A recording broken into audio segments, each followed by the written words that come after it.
সারাদিন মাথা ঘোরানো, তারপর বমি বমি ভাব। হে আল্লাহ, তার মানে আমি প্রেগনেন্ট না তো? না না, মুনিয়া! আরে বাবা, কতবার বলবো, এটা কখনোই সম্ভব না। যা হবার স্বপ্নে হয়েছে, তার জন্য বাস্তবে তুই প্রেগনেন্ট হবি কেন? তুই বললেই হলো। আমার কেমন জানি লাগছে। উফ, এখনো রিপোর্টটা আসছে না কেন? রিপোর্টগুলো আসছে। জি স্যার, জি স্যার। আশি হোসেন, আশি বেগম। এটা আশি হোসেন, এটা আশি বেগম, এটা আশি হোসেন। ওই তো রিপোর্ট নিয়ে আসছে। এই যে আপনার রিপোর্ট কামিং। পজিটিভ? সত্যি সত্যি পজিটিভ হলো কি করে? হায় হায়, এখন আমার কি হবে? আমি কাকে কি জবাব দেব? কিভাবে সমাজে মুখ দেখাবো? যে আমার এত বড় সর্বনাশ করলো, তাকে আমি কোথায় পাবো? Sir, expensive treatment. Money is no problem. টাকা যত লাগবে ফাউন্ডেশন আপনাকে দেবে, কিন্তু আমি চাই মিস্টার সাদেকের জন্য একটা মেডিকেল বোর্ড বানিয়ে তারপর আপনারা চিকিৎসার সিদ্ধান্ত নেবেন। ওকে? Okay sir. কি করব আমি? Excuse me, anything wrong? তুই সবকিছুর জন্য দায়ী। তুই মানে এসব কি? তুই আমাকে ইয়ে না করলে আমি আজ প্রেগনেন্ট হতাম না। আমার প্রেগনেন্সির জন্য দায়ী তুই, আমার এই অবস্থার জন্য দায়ী তুই। আমি তোকে পুলিশে দেব। কিসের ইয়ে, কিসের প্রেগনেন্সি? ও, কিচ্ছু বুঝতে পারছিস না? ভেজা বেড়াল। এই দেখ, আমার রিপোর্টে স্পষ্ট লেখা আছে আমি প্রেগনেন্ট। কিন্তু এর সাথে আমার কি সম্পর্ক? তুই সেদিন স্বপ্নে আমার রুমে এসে আমাকে ইয়ে করেছিস, তার জন্য। স্বপ্নে ইয়ে, তারপর প্রেগনেন্ট? ইম্পসিবল। এক সেকেন্ড, দেখি রিপোর্টটা।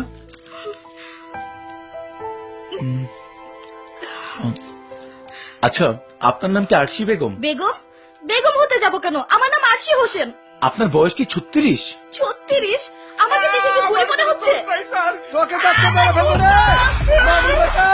আর তোর পাঁচ মাসের পোয়াতি! আর তুই রিপোর্টে লেগে ঝাড়বো পোয়াতি না! মারবো বেটা! আর তোকে মেরে ফেলবো রে! এক্সকিউজ মি, এক্সকিউজ মি, কুল, কুল, একদম কুল। আচ্ছা, আপনার স্ত্রীর নাম কি আরশি বেগম? হ্যাঁ, কি আছে? আপনি কে? আপনার রিপোর্টটা দিন। এই নিন আপনার রিপোর্ট। এখানে লেখা আরশি বেগম, ঠিক আছে?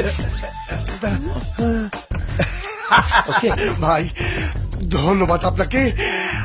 আপনি আজকে না থাকলে আর 12টা বেজে যেত ভাই। আপনাকে অসংখ্য ধন্যবাদ ভাই। থ্যাংক ইউ ভাই, থ্যাংক ইউ। চলো, চিন্তা নাই, ভেতরে আমার ছেলে হাঁটাহাঁটি করতে। চলো আসতে যাও, বাচ্চা আবার নড়ে যাবে। এই যে আপনার টেস্ট রিপোর্ট, ধরুন।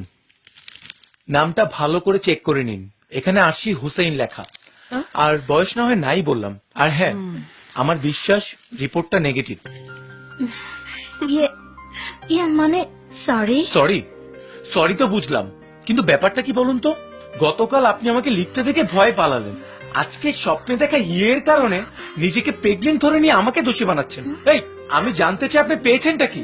আপনি কি আমাকে চেনেন? আমি চিনি। পরিচয়টা আপনি আপনার বান্ধবীকে বলে দেবেন। ভবিষ্যতে আমি আপনার বান্ধবীকে আমার আশেপাশে যেন দেখতে না পাই। Good bye. ওয়াও, ইস, ভাব মুনিয়া, লোকটা কে রে? উনি হচ্ছে রেশাদ চৌধুরী, আদর্শ গ্রুপের চেয়ারম্যান। ও, কোটিপতি। বছরে তার ব্যবসার পরিমাণ হাজার হাজার কোটি টাকা। তারপর আনমেরিড, শহরের সব মেয়ের ওর জন্য পাগল, কিন্তু ও কাউকে পাত্তা দেয় না। হয়েছে হয়েছে, চাপাবাজি বন্ধ কর। লোকটা নিজেকে কি ভাবে? মেয়েরা সারাক্ষণ শুধু ওকেই খুঁজে বেড়ায়। কোন দিন দেখবি এমন ধরা খাবে যে মেয়েদেরকে অপমান করতে ভুলে যাবে।